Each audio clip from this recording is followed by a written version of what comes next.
Subscribe to our YouTube channel and press the bell icon to get the latest updates. आदरणीय प्रदेश अध्यक्ष श्री अजय लल्लू जी, आराधना मिश्रा जी,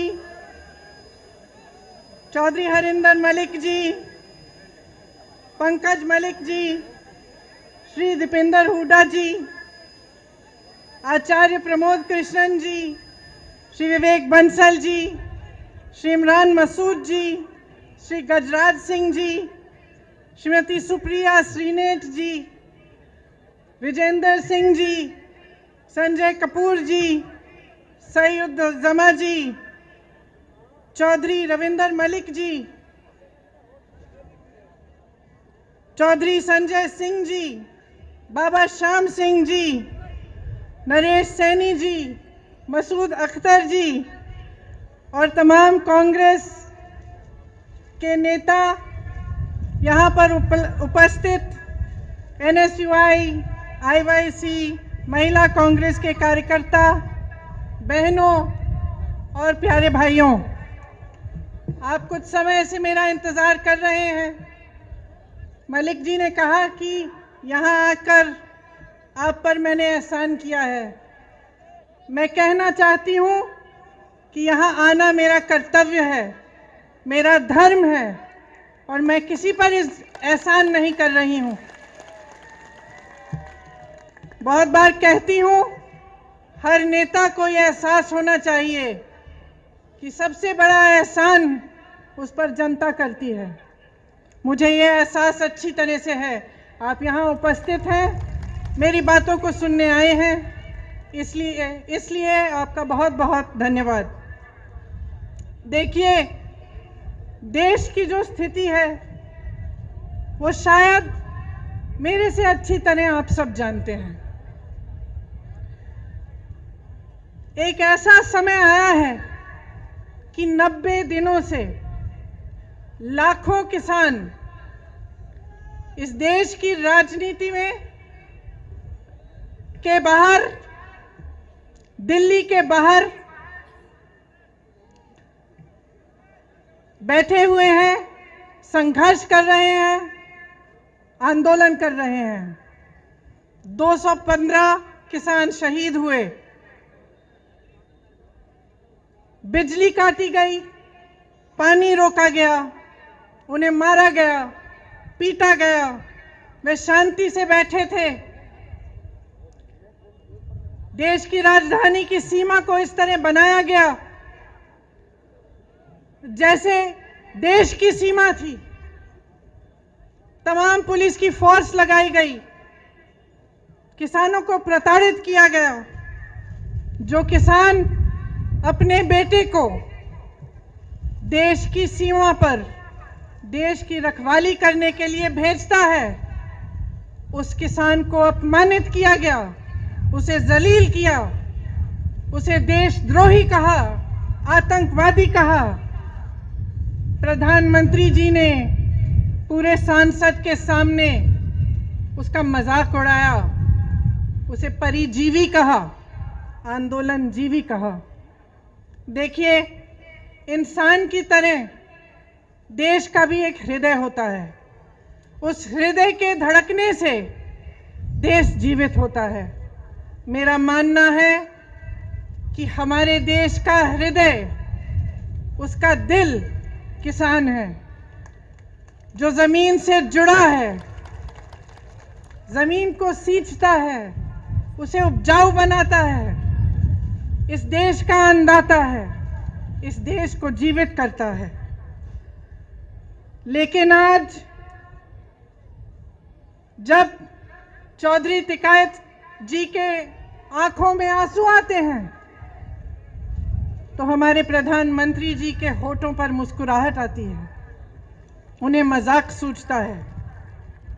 आज किसान के घरों से लूट हो रही है और प्रधानमंत्री जी के 2 पूंजीपति मित्रों को पूरी छूट दी गई है। आपके सामने आकर प्रधानमंत्री जी ने बार बार हर चुनाव में ये वादा किया था कि गन्ने का भुगतान आपको दिया जाएगा। मैं आपसे पूछना चाहती हूं, आपको मिला? उन्होंने कहा था आपकी आमदनी दुगनी होगी। मैं आपसे पूछना चाहती हूं, दुगनी हुई? आपको मालूम होगा कि पूरे देश भर में गन्ने का भुगतान 15,000 करोड़ रुपए है। और आज मैं आपको बताना चाहती हूं, शायद आपको ये नहीं मालूम होगा कि प्रधानमंत्री जी ने अपने लिए दुनिया में भ्रमण करने के लिए 2 हवाई जहाज खरीदे और उन 2 हवाई जहाजों की कीमत 16,000 करोड़ रुपए है। आपके गन्ने के भुगतान से ज्यादा उनके पास अपने 2 हवाई जहाजों को खरीदने के लिए पैसे हैं, लेकिन आपके देश भर के किसान के भुगतान के लिए पैसे नहीं हैं।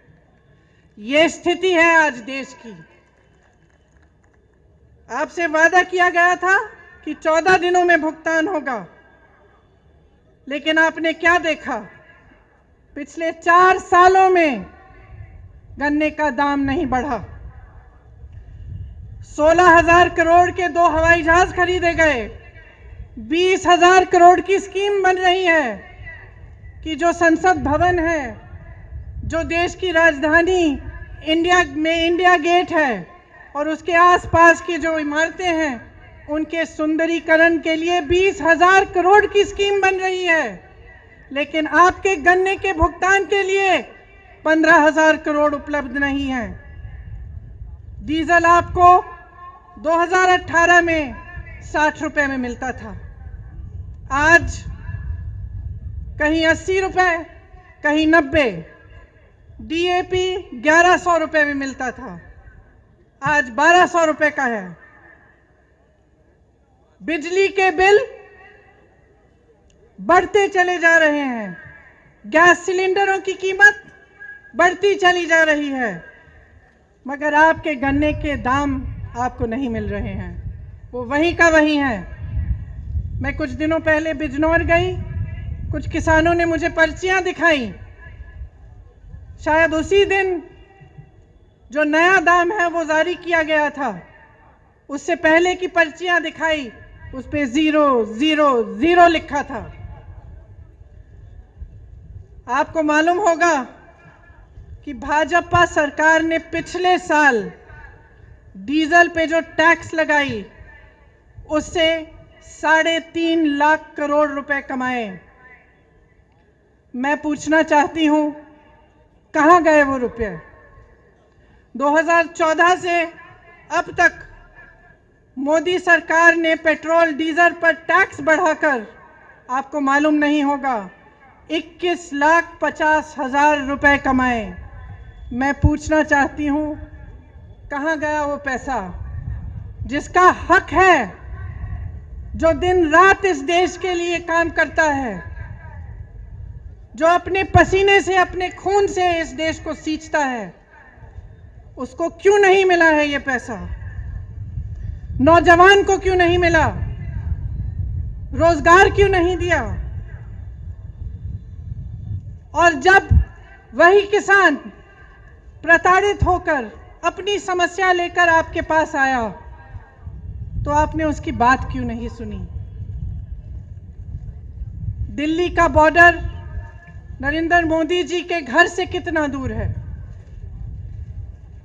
5-6 किलोमीटर दूर होगा। और वही प्रधानमंत्री जो अमेरिका जा सकते थे, पाकिस्तान जा सकते थे, चीन जा सकते थे, जिन्होंने पूरी दुनिया में भ्रमण किया, वो उन लाखों किसानों के पास नहीं जा पाए, उनके आंसू पोंछ नहीं पाए, उनकी बात नहीं सुन पाए। क्यों? क्योंकि उनकी राजनीति सिर्फ अपने लिए है, अपने लिए और अपने खरबपति पूंजीपति मित्रों के लिए है। इसी समय जब पूरा देश तड़प रहा है किसान तड़प रहा है, भुगतान नहीं हो रहा है। इसी साल में अगर आप देखेंगे कि इन 1-2 खरबपति मित्रों ने कितना पैसा कमाया तो आप चौंक जाएंगे।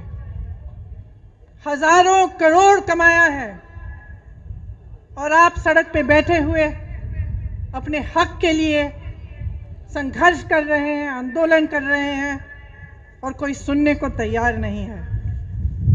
जो 3 कानून इस सरकार ने निकाले हैं उनका सार तो आप जानते ही होंगे।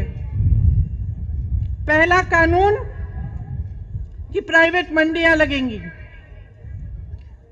और सरकारी मंडियों में जो टैक्स लिया जाता है वो प्राइवेट मंडियों में नहीं लिया जाएगा। इसका मतलब क्या है? इसका मतलब ये है कि आस्ते आस्ते सरकारी मंडियां बंद हो जाएंगी। और आप सब जानते हैं कि सरकारी मंडियों की खासियत ये है कि आपको न्यूनतम समर्थन मूल्य मिलता है, कि कोई भी कहीं से भी आकर आपको ये नहीं कह सकता कि आपको कम दाम पे आपसे खरीदेगा। प्राइवेट मंडियों के खुलने से और उनको मजबूत बनाने से क्या होगा? बड़े बड़े खरबपतियों की मनमानी होगी।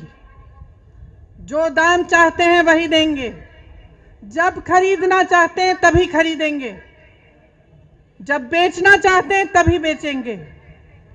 दूसरे कानून में लिखा है कि कॉन्ट्रैक्ट फार्मिंग होगी। कॉन्ट्रैक्ट फार्मिंग का क्या मतलब है? इसका मतलब है कि आपके गांव में, आपके जिले में आकर बड़े बड़े खरबपति आपके साथ एक सौदा कर सकते हैं कि देखिए आप 10 लोग हैं, आप हमारे लिए गन्ना उगाइए, जब गन्ना उग जाएगा हम आपको इसके लिए 500 रुपए देंगे। लेकिन जब आप उसको उगाएंगे तो अगर उस खरबपति का मन हो तो वो आपसे कह सकता है कि ना मैं आपको 500 रुपए दूंगा और ना मैं आपका गन्ना चाहता हूं। उसको कहने की अनुमति है, वो कुछ भी कर सकता है। क्यों? क्योंकि इस कानून के तहत आपकी कोई सुनवाई नहीं है। अगर आप अदालत में जाना चाहेंगे, उसकी शिकायत करना चाहेंगे, तो आप सिर्फ एसडीएम के पास जा सकते हैं और उनके ऊपर जो एक अधिकारी है उनके पास जा सकते हैं, लेकिन आप अदालत नहीं जा सकते, आप अपने हक के लिए लड़ नहीं सकते। ये लिखा है उस कानून में। तो आप सोच सकते हैं कि एक तरफ आप और आपकी छोटी सी खेती और दूसरी तरफ प्रधानमंत्री के बड़े बड़े खरबपति मित्र। आप बताइए किसकी सुनवाई होगी? ये जो नए कानून बनाए गए हैं, इन कानूनों के तहत न्यूनतम समर्थन मूल्य खत्म होगा, सरकारी मंडियां खत्म होगी, आपके हक खत्म होंगे। और जिस तरह से इन्होंने इस पूरे देश को अपने 2-3 मित्रों को बेचा है, उस तरह आपको, आपकी जमीन को, आपकी कमाई को, ये अपने मित्रों को, अपने खरबपति मित्रों को बेचना चाह रहे हैं। तो ध्यान रखिए और आप जागरूक हैं। मैं जानती हूं आप कितना संघर्ष कर रहे हैं। जैसे पंकज जी ने कहा, सिर्फ पूरा देश नहीं, पूरी दुनिया देख रही है। और कभी कभी लगता है कि हमारे प्रधानमंत्री जी जैसे पुरानी कहानियों में अहंकारी राजा होते थे, जो जैसे जैसे उनकी सत्ता बढ़ती चली जा रही थी वो अपने महल में बंद हो जा रहे थे। लोग उनके सामने सच्चाई कहने से डरने लगे, उनके सामने गिड़गिड़ाने लगे, उनका अहंकार बढ़ने लगा। ऐसा लगता है कि हमारे प्रधानमंत्री जी भी एक तरह से उन्हीं अहंकारी राजाओं की तरह बन गए हैं। उनको ये भी समझ नहीं आ रहा है कि जो जवान इस देश की सीमा को सुरक्षित रखता है वह जवान किसान का बेटा है, उस जवान का आदर करना चाहिए, किसान का आदर करना चाहिए।